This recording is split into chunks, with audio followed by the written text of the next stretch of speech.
Now we're going to talk about how sex can affect our future relationships, not just physically, but also intellectually, emotionally, socially, and spiritually. Now, this is a story about two newlyweds named Dylan and Lydia.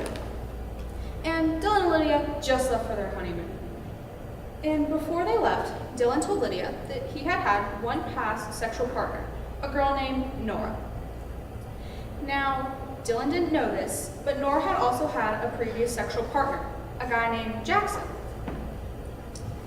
And Nora didn't know this, but Jackson had had 3 past sexual partners, 3 girls named Madeline, Ashley, and Mia.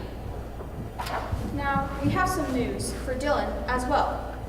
Lydia told him that she had had one past sexual partner, a guy named Nick. Now, Lydia has led Dylan to believe that she is sexually inexperienced because she has only had one previous partner. But even though they weren't in love, she did hook up with another guy named Corey. Now, Lydia and Corey did not know each other very well, and they had just hooked up at a bar. So what Lydia didn't know is that he had had sexual relations with 4 other girls. And we don't know their names, so we're just going to call them girls 1, 2, 3, and 4.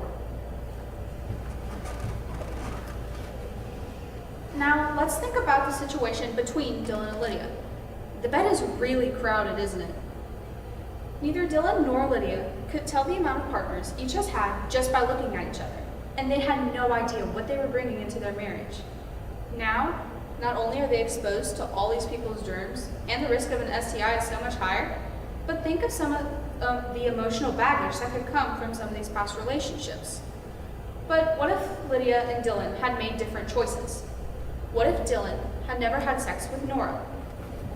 That would remove Jackson, which would also remove Madeline, Ashley, and Mia. Now, what if Lydia had never hooked up with Corey in that bar? That would remove girls 1, 2, 3, and 4. And what if Lydia had never had sex with Nick?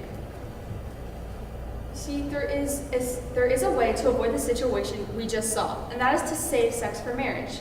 We encourage you guys to let sex be an experience that you share with your husband or wife for the first time on your wedding night. And don't let anyone else crowd your bed.